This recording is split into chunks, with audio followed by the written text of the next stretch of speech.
Ayah saya meninggal saat saya masuk pesantren.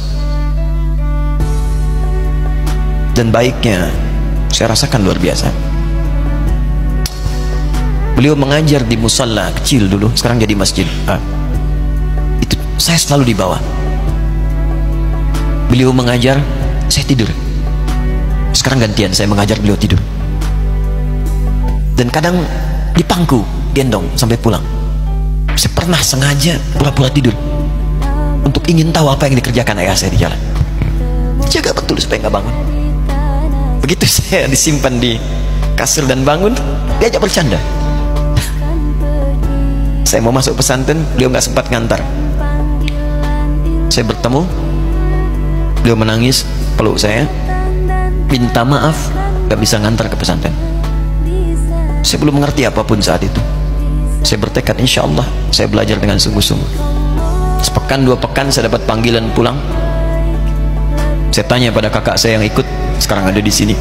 Di mana ayah? Beliau nggak jawab.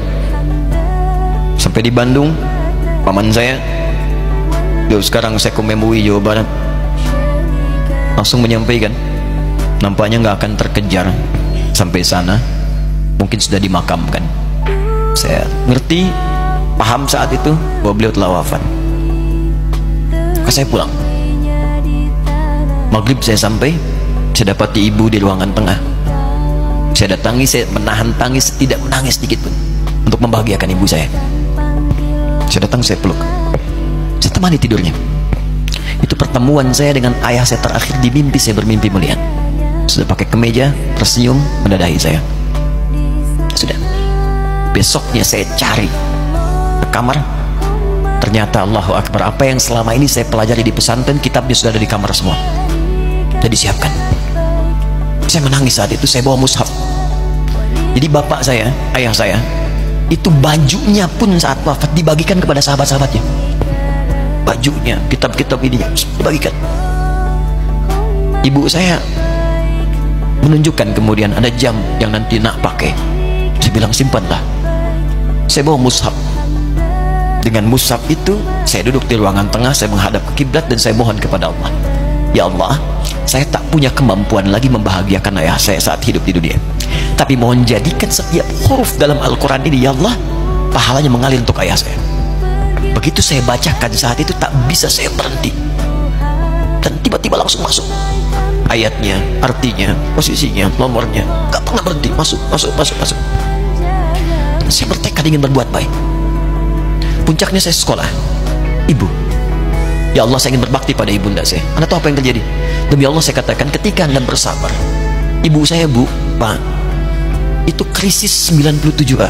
Waktu krisis saya masuk pesantren, saya diberikan sempurna bekal seperti anak-anak lain. Rupanya ibu saya sudah tanya kepada santi-santi, orang tuanya, berapa bekal Anda kasihkan? Dikasih yang paling tinggi itu dikasihkan pada kami tiap bulan. Saya terima. Satu kali libur saya pulang dari jauh, ibu saya tersenyum melihat sedang jemur pakaian, lihat saya. Begitu saya tiba, kaget saya. Kok pakaian ibu saya, pakaiannya nggak cocok dipakai gitu. Ini bukan pakaian ibu saya, kayak kain pel lah kalau sekarang. Saya masuk ke rumah, saya kejar, saya buka pakaiannya, lemari, saya nggak temukan sedikit pun. Saya kejar kakak saya, dia sudah siapkan makan. Kak perempuan kami yang kedua, mana pakaian ibu saya? Perhatikan jawabannya. Dia menangis saat itu. Dia bilang, mama itu telah menjual semua perhiasan dan pakaiannya untuk pendidikan kamu. Jual. Untuk kita, katanya. Jual. Dan bertahan dengan 150.000 per bulan saat krisis. Jadi rupanya ibu saya itu makan nasi sehari cuma sekali. Beliau mengajar. Di berangkat sekolah itu cuma makan pisang, minum kopi, makan nasinya malam. Saya bilang, ya Allah, saya akan ganti baju ibu saya dengan kain ihram, dan saya ganting tangannya di Masjidil Haram. Itu apa yang terjadi? Begitu saya kuliah di Libya, alhamdulillah, saya berangkat, saya mulai mengajar, saya serius belajar. Saat itu kemudian Allah mulai berikan jalan. Saya ingin sungguh-sungguh. Malam saya bangun, saya sholat, saya belajar, saya menghafal Quran, saya belajar riwayat Quran. Sampai puncaknya tiba. Saya ditugaskan pemerintah Indonesia saat itu untuk jadi petugas haji di Mekah. Saya telepon ibu saya. Saya bilang, Ma, saya insya Allah akan haji 2010. Saya telepon Februari saat itu. Saya dengar suara, terbayang wajahnya indah, senyuman, bahagia. Alhamdulillah, nak. Kapan berangkat? Tahun ini insya Allah. Saya bilang, dan saya tidak akan pernah berangkat kecuali mama pun akan berangkat. Terdengar nada pesimis tapi senyum. Dari mana katanya? Allah akan kasih, saya bilang. Saya sedang bekerja berusaha karena Allah. Mustahil Allah akan sia-siakan gitu. Berapa butuhnya? Porsinya 25 juta. Kapan harus ada? Bulan Juni. Ya, dari Februari ke Juni itu. Ya, Juli bukan Juni, Juli. Ya, jadi saya masih ingat bulan 7 5 bulan itu. Saya ibu, Pak, nabung saya. Saya beli tabungan, saya niatkan untuk ibu saya haji. Bulan Juli masih setor 25 juta. Jadi semua tabungan masukin situ. Ada yang ngajar ngasih, masukin situ. Masukin semua. Tepat sepekan sebelum itu kemudian didaftarkan, saya buka tabungan. Allahu Akbar, karunia Allah luar biasa. Tadi butuh berapa? 25 juta. Begitu dibuka, Masya Allah, 1 juta. Karena beasiswa nggak banyak, 1 juta. Tapi 3 hari sebelum daftar, entah dari mana ibu-ibu pengajian nih KBRI datang. Ustadz, ibu katanya mau haji juga ya? Ustadz mau haji ya? Ibu ikut ya? Sudah nggak usah dipikirin, nanti kami yang pikirkan semuanya. Tiba-tiba dikirim, bayar porsinya di sana, dapat koper paling besar. Bayangkan, tadinya kopernya belum datang, telepon lagi, nak, koper belum datang katanya. Saya bilang, Ma, tenang aja, apa hajinya nggak jelas ini? Tidak jelas, saya bilang, insya Allah. Ya, nah cuman beritanya berbeda. Begitu saya telepon lagi, Ma, gimana bisa? Nah, telah keluar pengumumannya. Kapan, Ma? 2013. Loh, kan saya haji 2010, nggak bisa, harus 2010. Lihat kalimat ibunda saya. Nah, jangan pernah mengambil hak orang lain. Allah kasih 2013, alhamdulillah. Saya bilang, Ma, kita tidak harus mengambil hak orang lain, tapi kita meminta kepada Allah yang memanggil kita. Boleh jadi Allah akan berikan tambahan kuota pada tahun ini. Doa lagi, minta, langsung ke masjid.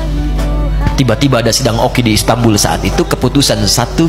Setiap ada 1.000 muslim, 1 kuotanya. Saat itu Indonesia dapat tambahan 22.000, termasuk ibu saya ada di situ. Ya, acara malam Al-Qadar 27 Ramadan, malam masih ingat betul. Saya jadi MC dengan rektor pada saat itu. Saya nggak pernah bawa handphone, tiba-tiba handphone itu saya bawa. Berbunyi kemudian telepon itu. Saya minta pada rektor izin, saya angkat dulu. Diperkenankan. Saya kemudian ke belakang masjid, saya angkat. Tiba-tiba saya dengar suara sudah menangis.